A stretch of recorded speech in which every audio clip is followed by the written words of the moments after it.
안녕하세요. 혼자 아들 둘을 키우며 살고 있는 40대 초반 여자입니다. 아들 키우는 엄마들 사이에서는 아들 둘을 키우면 은메달감이라는 말이 있는데요. 그만큼 딸보다 키우기 힘든 게 아들 육아라 아들 하나 키우면 동메달, 아들 셋을 키우면 금메달감이라는 말이 있답니다. 그래서 제가 혼자서 아들 둘을 키운다고 하면 다들 힘들지 않냐면서 걱정 어린 말들을 해줘요. 하지만 아들보다 힘든 게 철딱선이 없는 남편 아닙니까? 남자는 애 아니면 개라는 말이 있는데 제 남편은 애와 개 사이를 왔다 갔다 하는 아주 철딱선이 없는 남편이었습니다. 그래도 이런 생각 없는 남편과 아들 둘을 낳고 살았을 때는 밖에 내다 버릴 만한 쓰레기는 아니라고 생각했어요. 게다가 같은 고등학교를 졸업한 동창이었던 저와 남편은 서로를 잘 안다고 생각했죠. 남편은 저 하나쯤은 속일 수 있을 거라고 생각했는지 돌이킬 수 없는 실수로 큰 상처를 남기고 떠났습니다. 세상에 비밀은 없다는 말처럼 제가 밝혀낸 남편의 이중 생활을 지금부터 낱낱이 써보고자 해요. 이렇게 쓰다 보면 저도 과거의 상처를 조금은 덜어내고 힘찬 내일을 살아낼 수 있을 거라고 생각합니다. 남편과 저는 고등학교 때 같은 반이었던 동창이었어요. 그래서 고등학교 때는 서로 장난도 치고 투닥거리다 친해진 사이였습니다. 그러다 대학교를 서로 다른 지역으로 다니게 되면서 자연스레 사이가 멀어졌어요. 그렇게 연락이 한번 끊기니까 아, 옛날에 그런 남자애 하나 있었지 정도로 어렴풋이 떠오르긴 해도 서로 안부를 묻거나 하지는 않는 그런 먼 사이가 된 겁니다. 그러다가 20대 후반쯤 고등학교 동창회에서 다시 만난 남편과 재회를 하게 된 거예요. 고등학교 교복 입던 모습만 보다 훌쩍 달라진 모습을 보니까 사람이 달라 보이더라고요. 어색한 인사를 나누고 다 같이 앉아 있는데 한 친구가 저와 남편을 보며 놀리는 듯한 목소리로 말했어요. 야, 너네 둘은 학교 다닐 때도 그렇게 서로 장난치고 난리더니 또 붙어 앉아 있네? 솔직히 영길이 네가 순애 좋아했지? 장난스러운 친구의 말에 동창회에 있던 친구들은 저와 남편을 쳐다보고는 놀리기 시작했습니다. 그때는 서로 그런 거 아니라면서 손사래를 치고 넘어갔죠. 그런데 자리가 끝나고 집에 가려는데 남편이 먼저 번호를 물어봐서 서로 번호 교환까지 하게 됐어요. 그렇게 동창회 이후 따로 만나서 밥도 먹고 술도 마시다 친구들의 장난처럼 연인 사이가 됐습니다. 남편은 증권회사에 다니고 있어서 늘 바빴지만 바쁜 와중에도 저를 잘 챙겨주는 다정한 사람이었어요. 제가 지나가는 말로 머리가 아프다고 하면 그날 저녁에라도 약을 사다 주는 남자였는데 어떤 여자가 이런 남자와의 미래를 안 그릴 수 있겠습니까? 연애 때는 별도 달도 가져다 줄 것 같던 남편과 저는 그렇게 서른이 되던 해에 결혼을 하게 됐어요. 저희 부부 주변에서 가장 많이 들었던 말이 친구처럼 정말 잘 살겠다였습니다. 신혼 초에는 퇴근 후 같이 맥주도 한 잔씩 하고 서로에게 힘들었던 얘기도 털어놓으면서 하루를 정리하고는 했죠. 하지만 안 싸우던 부부도 아이를 낳고 나면 싸운다는 말이 있잖아요. 제가 아들 둘을 낳고 키우는 동안 우여곡절이 많기도 했습니다. 그래도 애들이 어릴 때는 서로 잘 살아보려고 노력도 많이 했었어요. 하지만 애들이 점점 커갈수록 남편 태도는 변해만 갔죠. 제가 아들 낳고서 살도 안 빠지고 힘들어할 때도 옆에서 가장 큰 비수를 꽂은 사람이 남편이었어요. 솔직히 애를 하나도 아니고 둘이나 낳고 나면 엉덩이살, 허리 옆구리살 무슨 짓을 해도 정말 안 빠지지 않습니까? 그런데 이런 제 속사정도 모르고 남편이라는 사람이 저를 보고 한심하다는 듯이 말했던 적이 있어요.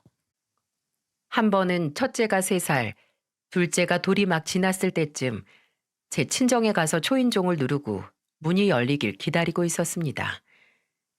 친정은 마당이 있는 전원주택이었는데 아버지는 늘 제가 아이들과 오면 짐 들어주시려고 대문까지 달려 나오셨어요. 해병대 출신이었던 아버지는 연세가 들어도 체력이 넘치는 분이셨죠. 그런데 그날 초인종 누르자마자 남편이 저를 보고 웃기다는 듯 이렇게 말하는 거예요. 무슨 옆구리살이 아기들 해도 삐져나올 수 있어? 당신 지금 뒤태 엄청 웃겨.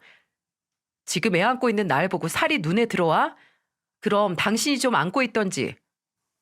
남자애라 얼마나 무거운 줄 알아? 둘째가 당신한테만 안겨 있으면 안 울고 편안해 하잖아.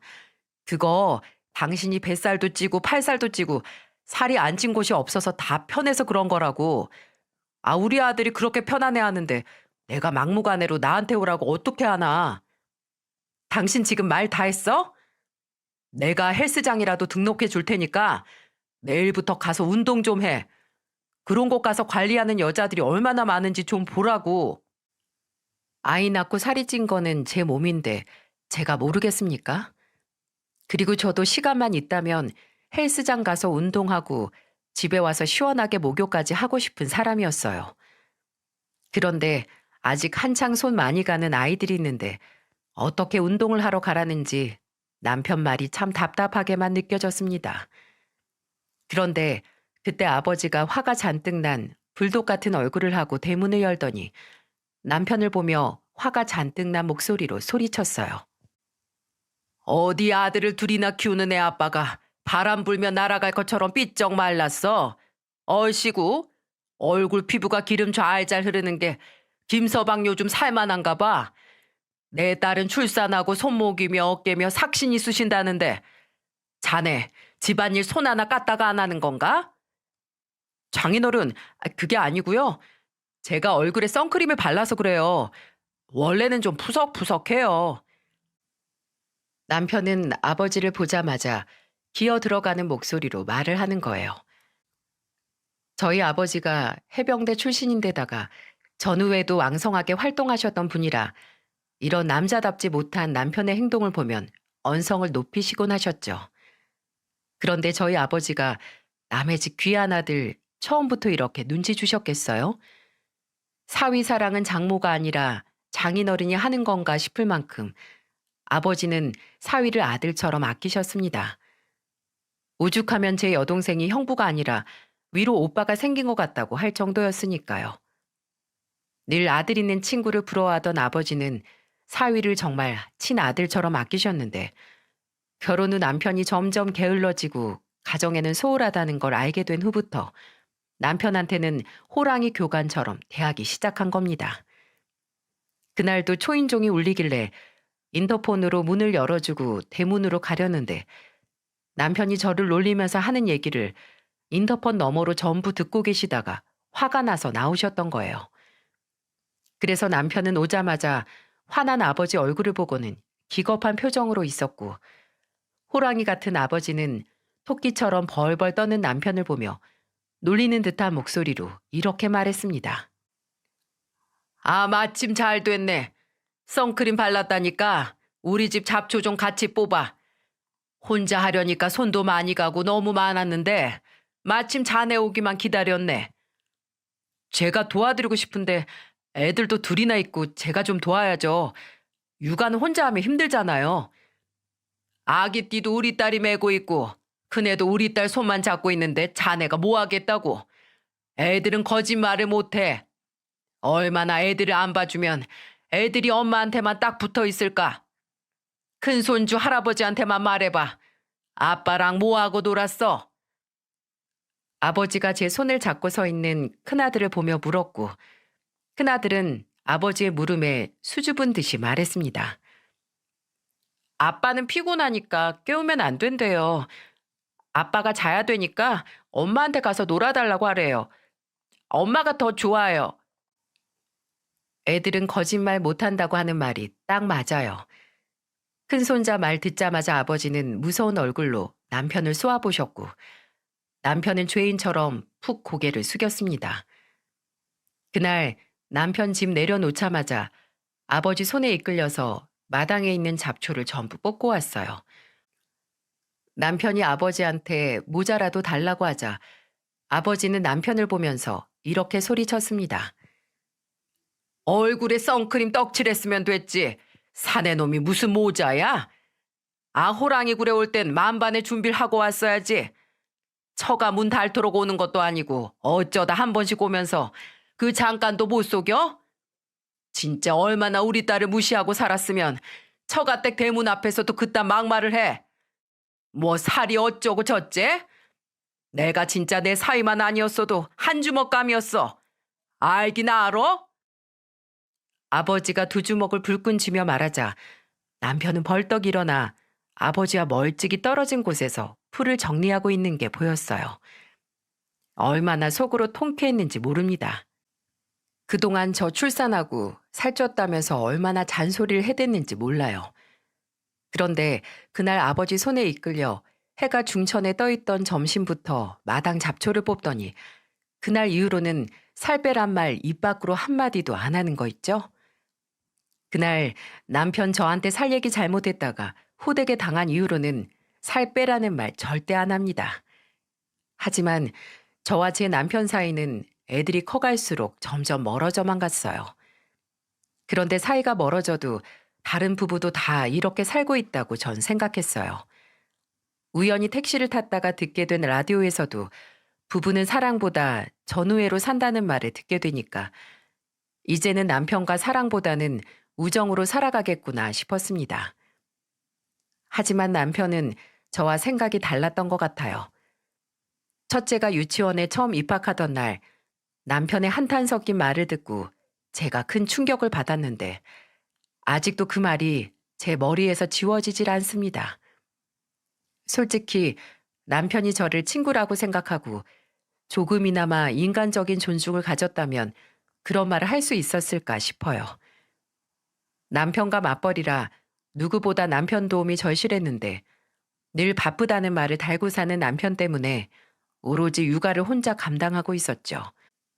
그런데 자식 키우는 일은 몇 년을 해도 하나도 쉬워지는 게 없더라고요. 빨리 첫째와 둘째 밥을 먹이고 유치원과 어린이집에 보내야 하는데 애들이 쉽게 말을 듣겠습니까? 둘 다 식탁에서 장난을 치는데 저도 모르게 애들이 안 먹고 남긴 밥을 한술 뜨게 됐어요. 그런데 남편이 저를 보면서 한숨을 푹 쉬더니 뭐 못 볼 거라도 본 사람처럼 말하는 겁니다. 아침부터 밥맛 떨어지게 애들이 안 먹겠다고 하면 그냥 버려 좀. 왜 그 밥을 꾸역꾸역 돼지처럼 먹고 있어? 당신 그런 모습 볼 때마다 알뜰한 게 아니라 그냥 미련해 보여.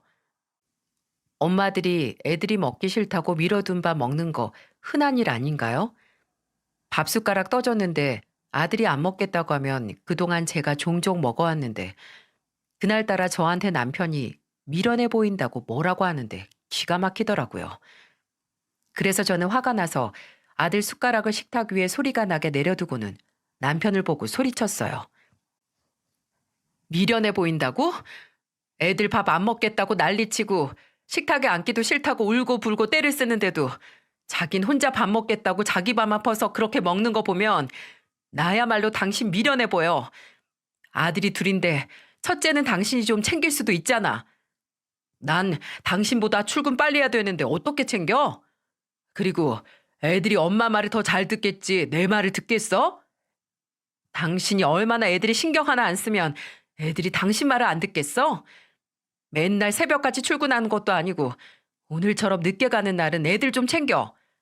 그럼 나도 당신처럼 내 밥에 국, 반찬까지 따로 챙겨서 고상 떨면서 아침 먹을 수 있으니까. 애들이 저 난리를 치는데 어떻게 밥을 먹여? 나 넥타이 메고 출근하는 사람이야. 아침부터 모양 빠지게 어떻게 그런 짓을 해?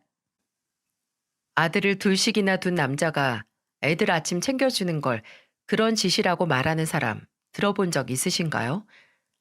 그때 저 너무 기가 막혀서 아침부터 상한 걸 먹고 헛소리를 하나 했습니다. 일주일에 2번 정도는 늦게 출근하던 남편이 육아는 뒷전인 모습을 보고 열이 받아서 주방에 있던 앞치마를 들고 와서 남편 목에 다짜고짜 끼워 넣고는 앞치마 끈을 뒤에서 묶으면서 소리쳤어요. 내가 잘못 생각했네. 옷 더러워지면 절대 안 되니까 앞치마부터 해줬어야 하는데 이걸 깜빡했어. 뭐야 이거? 앞치마야? 아니 내가 이런 걸 왜 해? 당장 풀러. 이걸 왜 풀어? 당신 첫째 밥 먹이고 뒷정리까지 전부 다 하고 가. 당신 일주일에 2번 늦게 출근하는 거, 회사에서 자식 키우는 직원들만 그렇게 해주는 거 내가 모를 줄 알아? 회사에서 아빠 노릇하라고 시간 줬으면 그 시간만큼은 애들한테 써야 될 거 아니야. 그리고 애는 나 혼자 낳았어? 당신이랑 나랑 같이 낳고 같이 키우는 거라고. 남편은 끝까지 자기가 왜 앞치마까지 두르고 주방일 해야 하냐면서 화를 냈지만 제가 앞치마 뒷끈을 꽁꽁 묶어둔 바람에 뺄래야 뺄 수도 없었어요. 결국 그날 남편은 아들 2놈 밥 먹이느라 자기 밥은 몇 술 뜨지도 못했네요. 그 바쁜 아침에도 제 밥은 걸러도 애들 밥은 챙겨주고 싶은 워킹맘의 노력을 남편이란 사람이 미련하다고 하는데 제가 화가 안 날 수 있었겠습니까?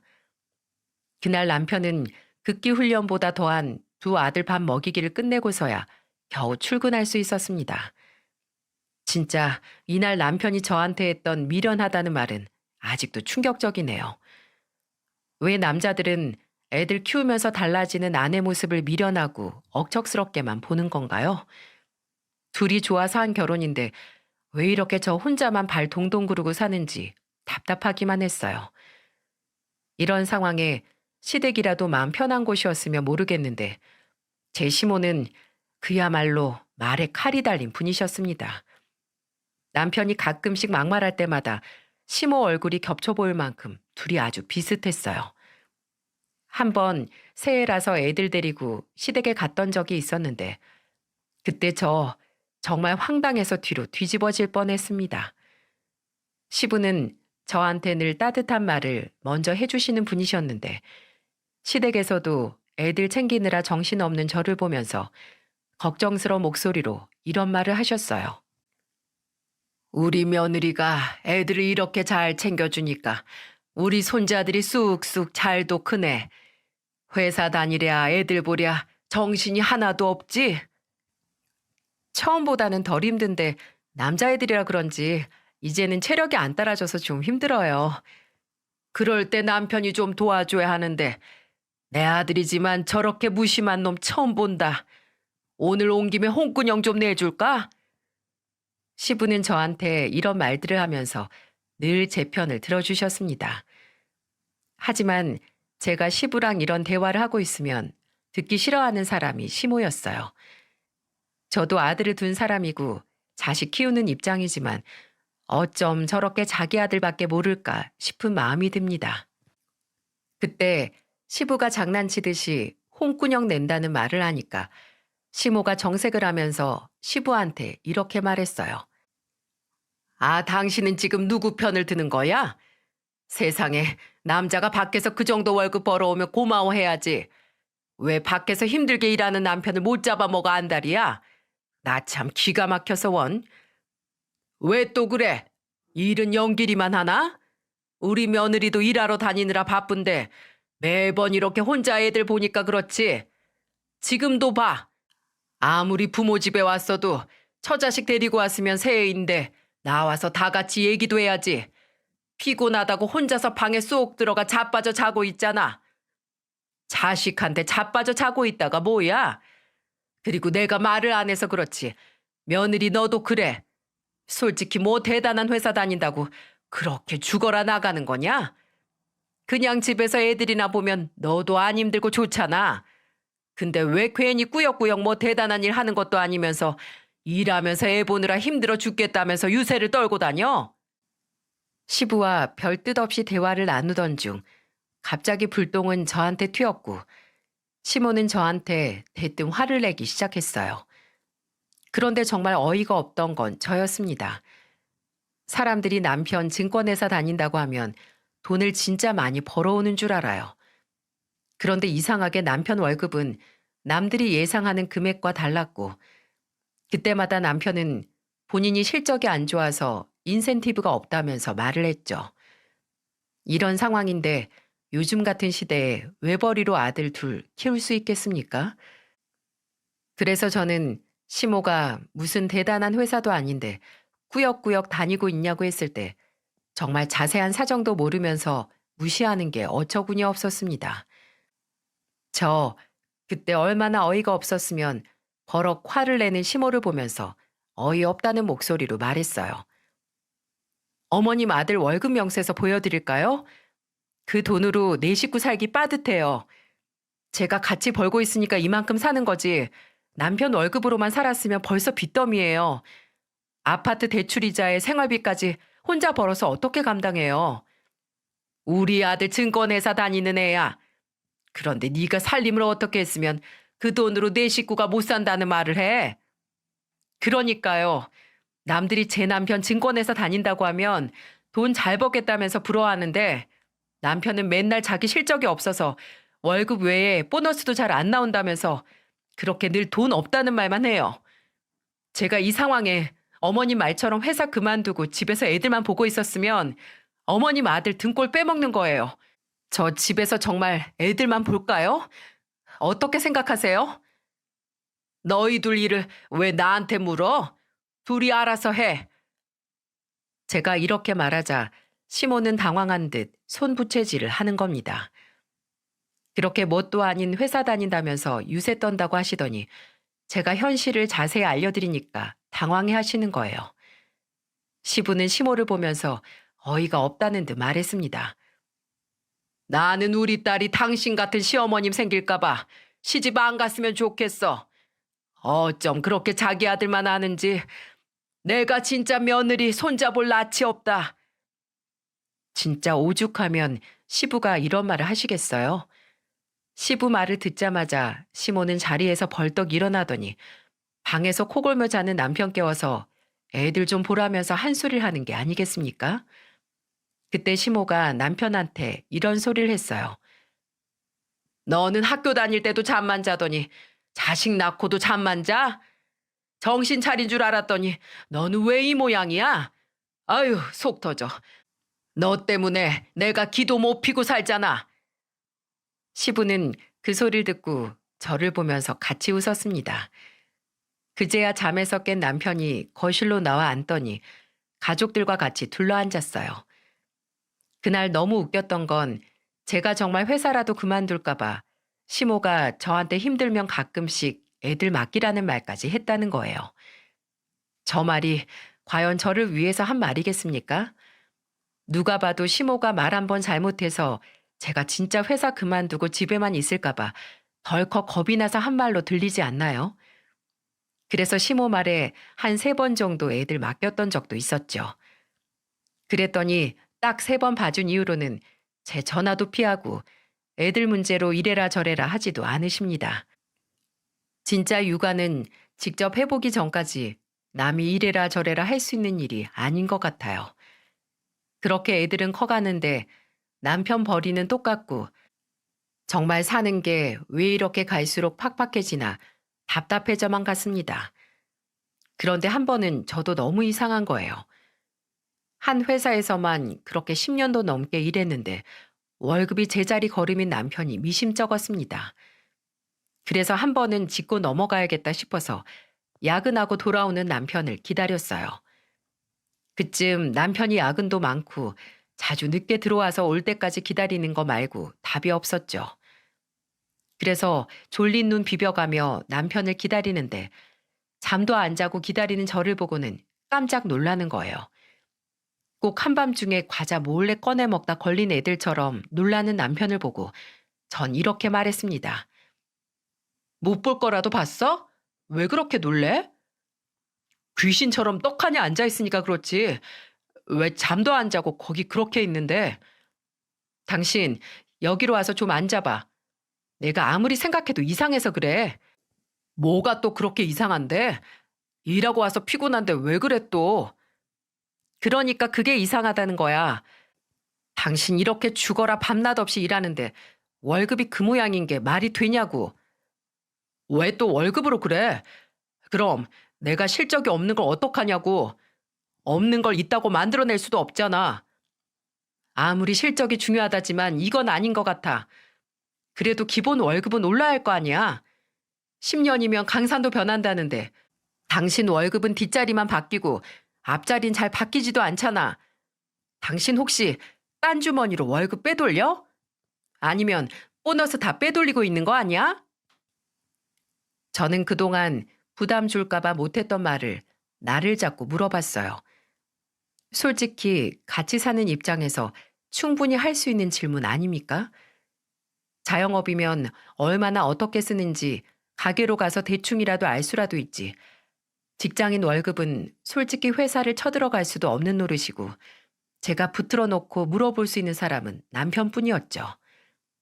그런데 제가 작정하고 물으니까 남편이 당황한 눈치였어요.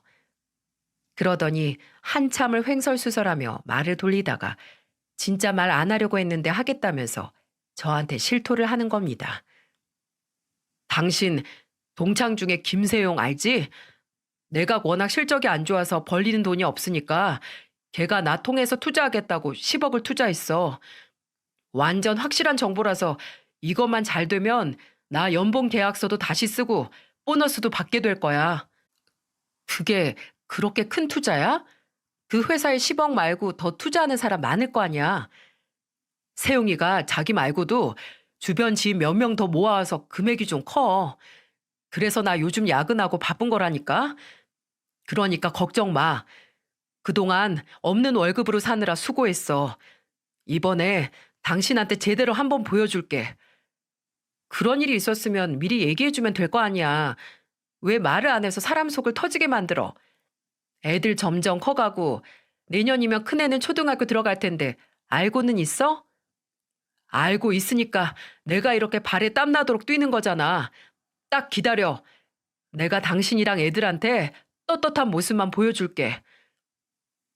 남편은 저한테 걱정 말라면서 떵떵거리더니 기세등등한 모습으로 일어났어요.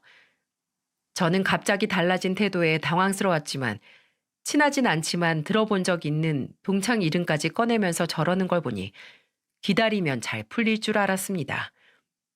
솔직히 남편이 증권회사에 있다고 저까지 투자에 대해 잘 알게 되는 것도 아니고 저는 투자 쪽은 잘 몰랐어요. 그저 남편 회사 일이고 고등학교 동창이 남편 믿고 밀어준 거니까 잘 되려나 보다 했었죠.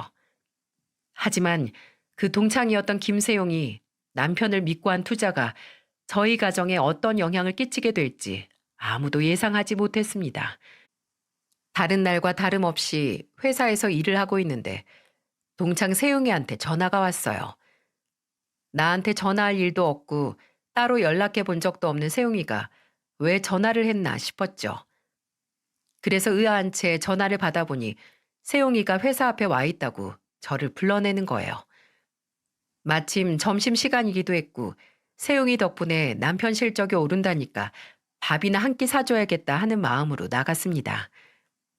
같은 동창이라도 저는 세용이랑 같은 반이었던 적도 없고 남편을 통해서 몇 번 들은 게 달아 엄청 어색했지만 일단 부르니까 나갔죠. 그런데 세용이는 수염도 안 깎고 까칠한 얼굴로 나타나 저를 보고 아는 체를 했어요. 누가 저 몰골을 10억 증권회사 돈 맡겨둔 사람으로 볼까 싶었습니다. 저는 세용이를 보자마자 어색하게 이름을 불렀어요. 그러자 세용이는 주위를 두리번거리더니 제게 종이 하나를 건네면서 말했습니다. 재수 씨, 인천 동구 땡땡동으로 가보세요. 갑자기 이 주소는 뭐고 왜 존댓말 했어? 지금 나도 쫓기는 신세라 우리 친한 줄 알면 너도 피해볼지 몰라. 그러니까 이 주소 받고 나머지 자세한 건 전화로 말해줄게. 보자마자 쪽지를 하나 건네주고는 사라진 세용이를 보자 황당했어요. 그리고는 정말 한참 뒤 모르는 번호로 전화가 왔고 그 전화를 받아보니 세용인 겁니다. 세용이는 전화에 대고 그동안 어떤 일이 벌어지고 있었는지 전부 다 말해줬어요. 세용이는 울먹거리는 목소리로 이렇게 말했습니다. 나 진짜 영길이 그 자식 가만 안 둘 거야. 걔가 확실한 정보라고 해서 내 주변 사람들까지 몽땅 끌어모아서 다리 놔줬더니 그 자식 그 투자 받은 돈 전부 휴지 조각 만들어 놨어. 뭐? 그게 무슨 말이야? 휴지 조각이 됐다고? 방금도 나 믿고 영길이한테 투자한 지인이 뇌 뒤 쫓아오는 거 알고 도망온 거야. 이 번호 아무도 모르는 번호라 전화한 거야. 근데 그 주소는 뭐야?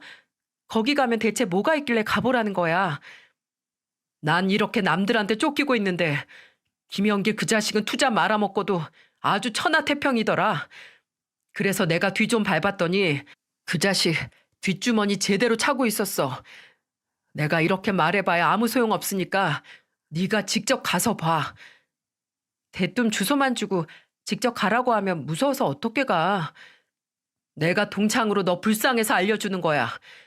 나도 영길이 한 방 먹이려고 쫓아다니다가 알게 된 거야. 꼭 휴대폰 켜고 동영상 촬영하면서 들어가. 내 말 명심해. 그리고 나 꼭 그 자식한테 소송할 거야. 그놈 믿고 투자한 사람들이 내가 지금 영길이랑 한편 먹고 자기들 돈 해먹은 거 아니냐고 의심하는데 내 누명 벗고 그 다음은 영길이 잡아 족칠 거야. 세웅이는 저한테 꼭 촬영을 하면서 들어가라는 말만 하고 전화를 끊어버렸어요. 갑자기 세웅이와 연락한 후부터 머리가 복잡해지기 시작했습니다. 그날 저는 일을 어떻게 했는지도 잘 기억이 안 나요.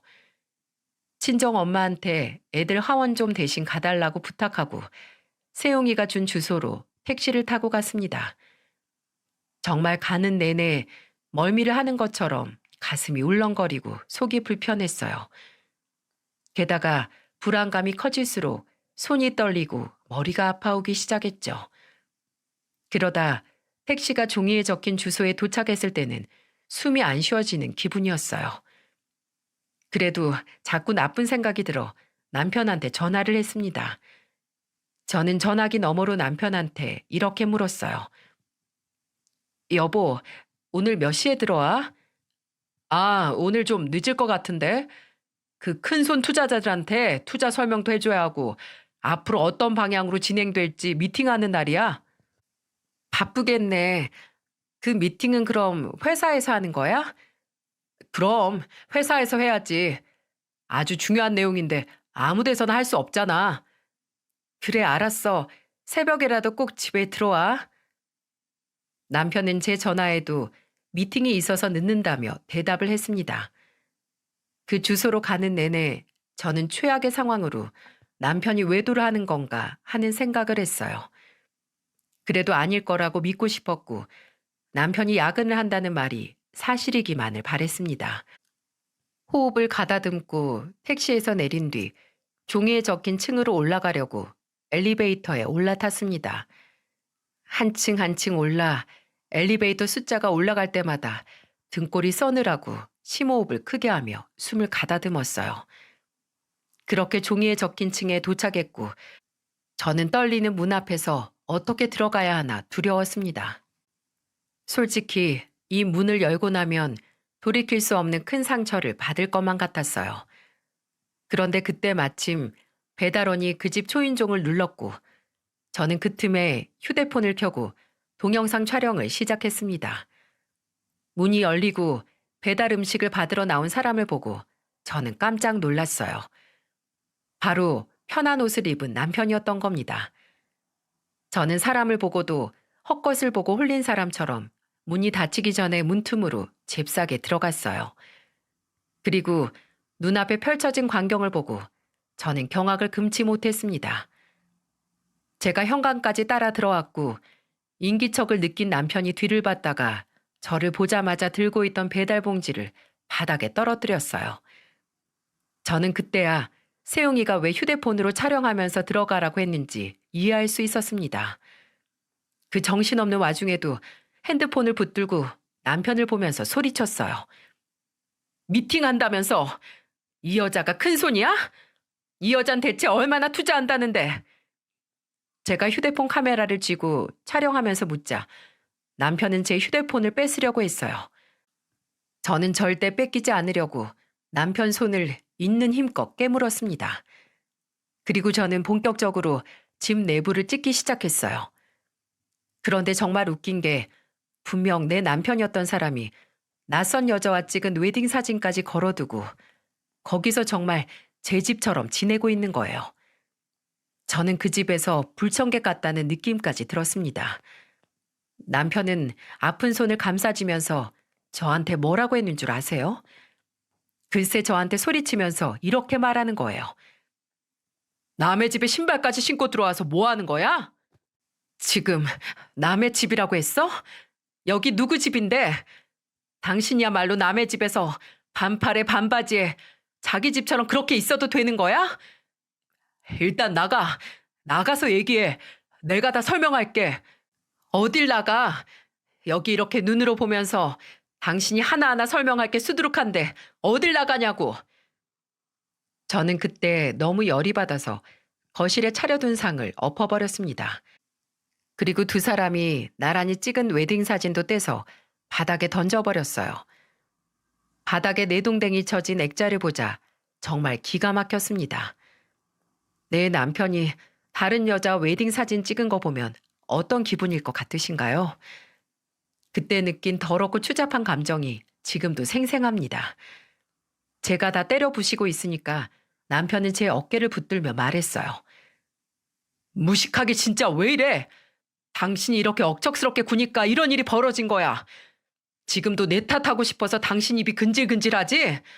남편이 바람나면 아내도 절반은 책임 있는 거야. 내 책임? 웃기고 앉아있네.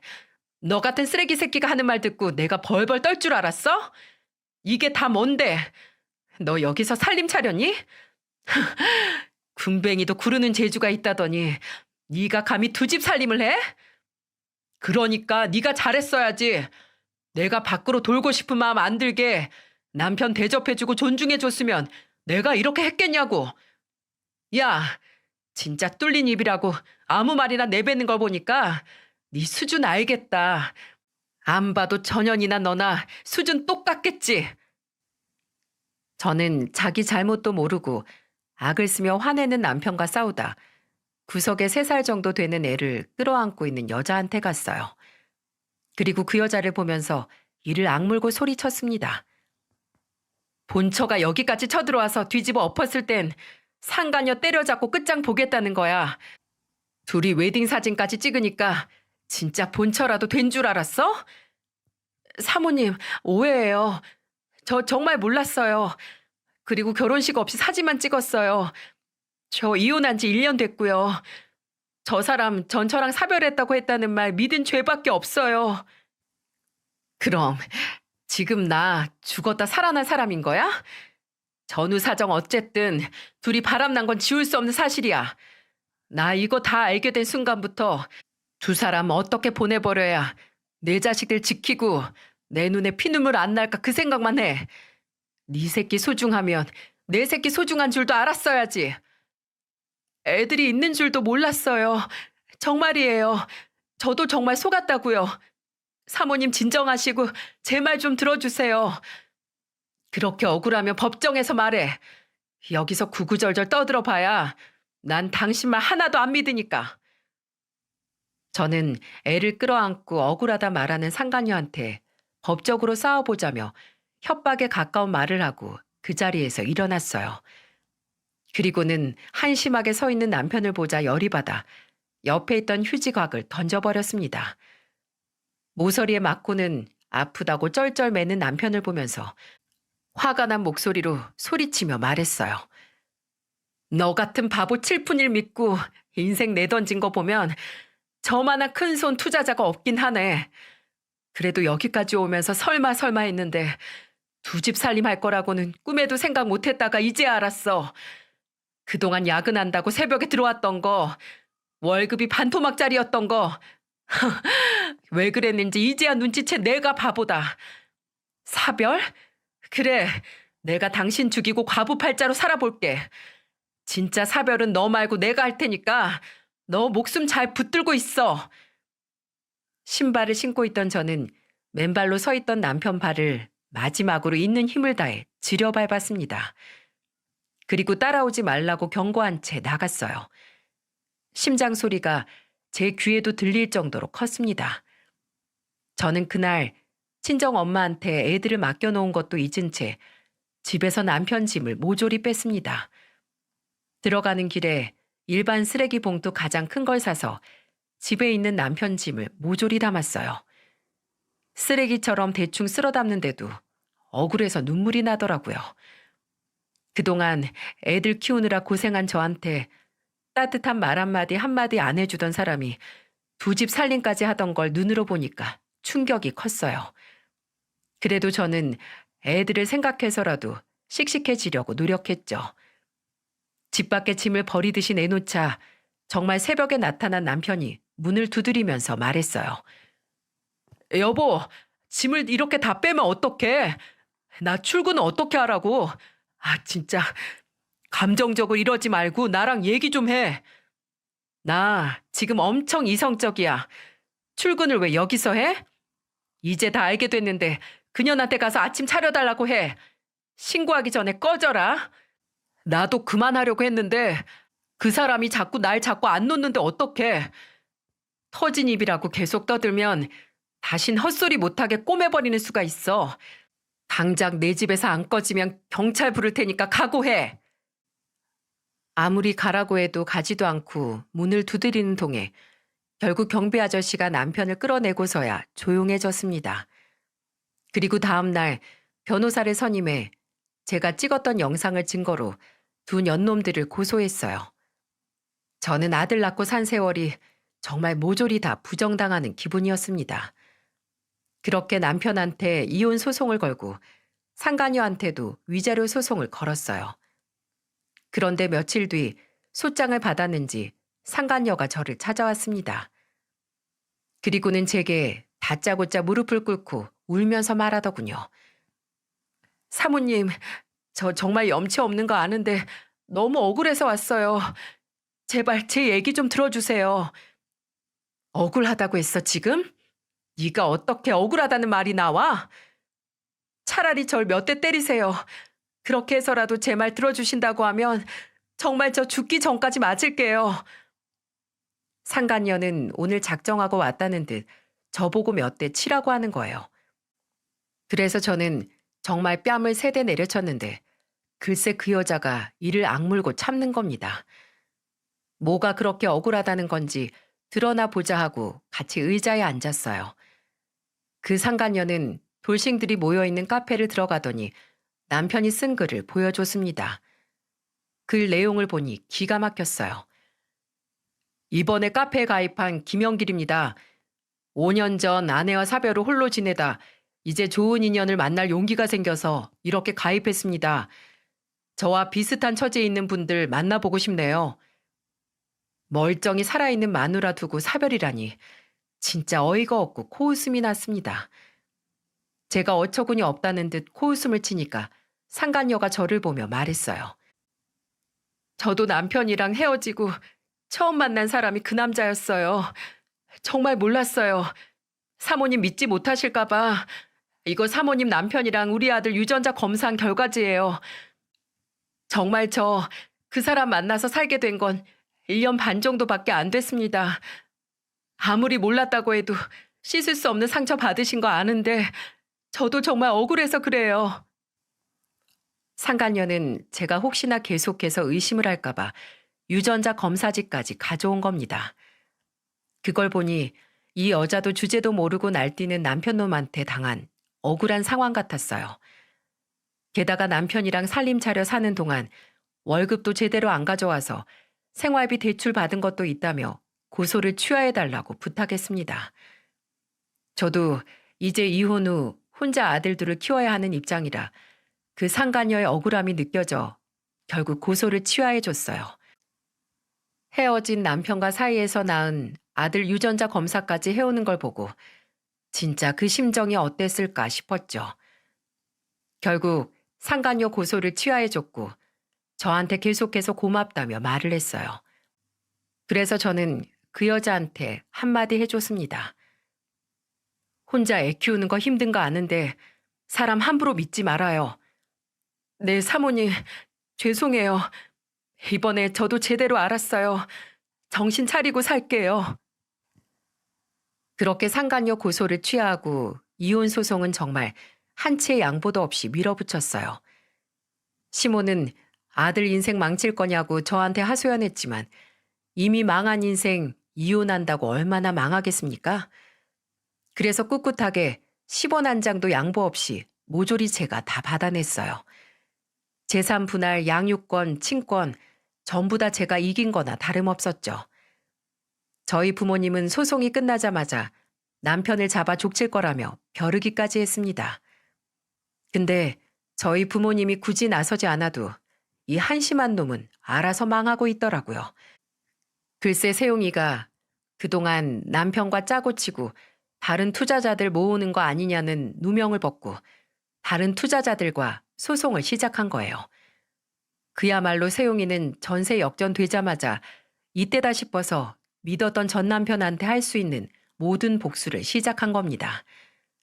알고 보니까 그동안 투자자들한테는 세계 경기 침체로 투자 수익이 안 좋을 수밖에 없다고 해놓고 뒤로는 고객 돈을 개인 자금으로 유용하고 있던 거예요. 진짜 간땡이가 배 밖으로 나온 거 아닌가요? 결국 세용이는 피해본 다른 고객들을 전부 모아서 남편 놈을 상대로 집단 소송을 시작한 거예요. 그래서 남편 놈은 회사에서 잘린 것도 모자라 수십억 원대 소송까지 당하게 된 겁니다. 이 사람이랑 조금만 늦게 이혼했어도 같이 구렁텅이에 빠질 뻔했지 뭐예요. 그때 친정 부모님도 천벌받은 거라고 고소하다고 배 잡고 웃으셨습니다. 저는 친정 부모님 댁으로 들어가 아이들을 키우고 있어요. 제가 이렇게 사연을 쓰게 된 건 3주 전 남편 놈한테 전화가 왔기 때문인 것도 있습니다. 잊고 살아갈 만할 때쯤 공중전화로 전화를 걸었더군요. 그리고는 제게 애원하면서 말했습니다. 너무 보고 싶다. 애들은 잘 크고 있어? 가정 파탄낸 후폭풍이 이렇게 클 줄 몰랐어. 나 염치 없는 거 아는데 예정을 생각해서 딱 100만 원만 빌려줄 수 없을까? 누구세요? 웬 지나가던 거지가 100원도 아니고 100만 원을 빌려달래? 너랑 나는 이제 아무 사이도 아니야. 대체 낯짝이 얼마나 두꺼워야 이런 전화를 걸어? 다시는 전화 걸지 마. 번호도 아예 바꿔버릴 거야. 여보, 제발. 저는 끝까지 여보라고 소리치는 그 목소리 듣기도 싫어서 끊어버렸어요. 한동안 전화도 못하더니 무슨 염치인지 모르겠습니다. 그래도 두 아들의 아빠인데 어떻게 이럴 수 있나 싶죠? 옛말에 검은 머리 짐승 구제하지 말라는 말이 있잖아요. 저는 전 남편이랑 더 이상 엮이고 싶지가 않을 만큼 일말의 정도 안 남았습니다. 사연 튜브 보다 보면 배우자로 속 끓이는 분들 많은 것 같은데 그 심정 저도 이해가 가네요. 여자 혼자 애 키우는 거 힘들지 않을까 걱정이 앞설 것 같은데 사실 애들 위해서라도 이혼이 100번 낫습니다. 제가 이혼해보니 오히려 싸우는 부모 모습 안 보여줄 수 있어 속이 다 시원해요. 그리고 애들도 제가 고생하는 거 알아서 그런지 클수록 저를 많이 응원해 줍니다. 그러니 우리 모두 가족 생각해서 힘내봐요. 기죽지 않고 살다 보면 희망이 분명 찾아올 겁니다. 바로 얼마 전 처절한 목소리로 울면서 전화한 전 남편만 봐도 저는 잘 살고 있는 것 같다고 느낍니다. 그러니 배우자 때문에 속 끓는 분들 제 사연 들으시고 힘내세요. 부모가 편안해야 애들도 건강하게 자랄 수 있습니다. 그러니 부디 현명한 선택하시길 바랄게요. 제 사연 끝까지 들어주셔서 정말 감사합니다.